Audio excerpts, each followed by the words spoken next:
कि चाहे वो एपी हो या चाहे वो पीबी हो, ध्यान समझना, चाहे वो क्या हो या क्या हो, दोनों की जो दूरी है वो 4 ही है।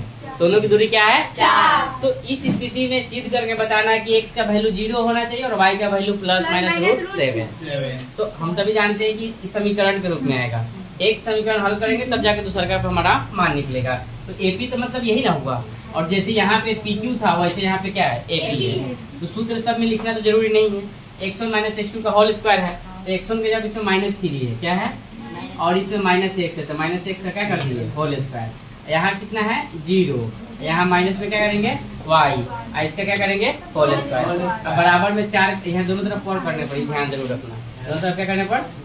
4 में कितना हो गया, 16। समझना है, a - b का होल स्क्वायर क्या होता है, a² - 2ab + b²।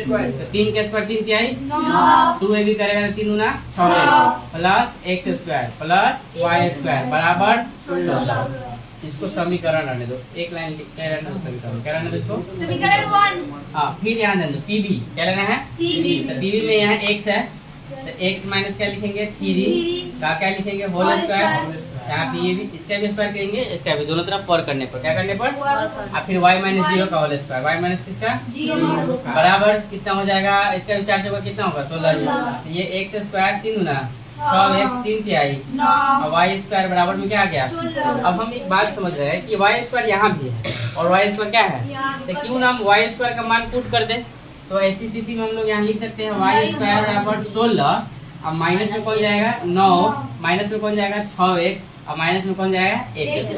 अब वही कार्य नीचे करना है हम लोग को, x² - 6x + 9 प्लस y दिख रहा है, ये भी y² है, ये भी क्या है, y²। तो इसके जगह पे हम लोग ये वाला लिख देंगे, 16 - 9 - 6x - x² बराबर कितना, 16 रख देंगे।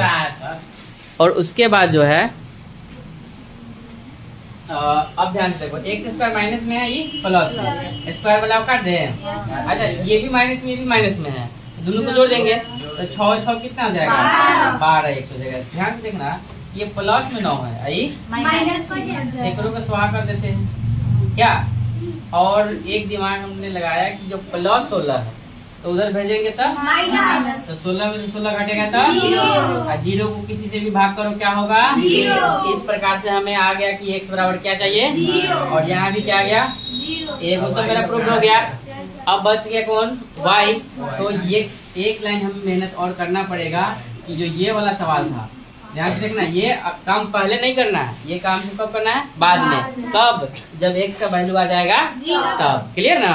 अब यहाँ पे हम लोग ये x की जगह पे क्या रख देंगे, 0, और यहाँ भी क्या रख देंगे, 0। ये सब तो 0 हो गया, तो हमें तो क्लियर दिख रहा है कि 16 में से 9 घटाएंगे तो क्या बचेगा। अब सबको पता है कि जब इधर से स्क्वायर हटाएंगे तो क्या चलेगा, रूट चलेगा तो क्या लगेगा। अब बताओ, ये भी वही है और ये भी क्या है, ये भी तो हमारा ये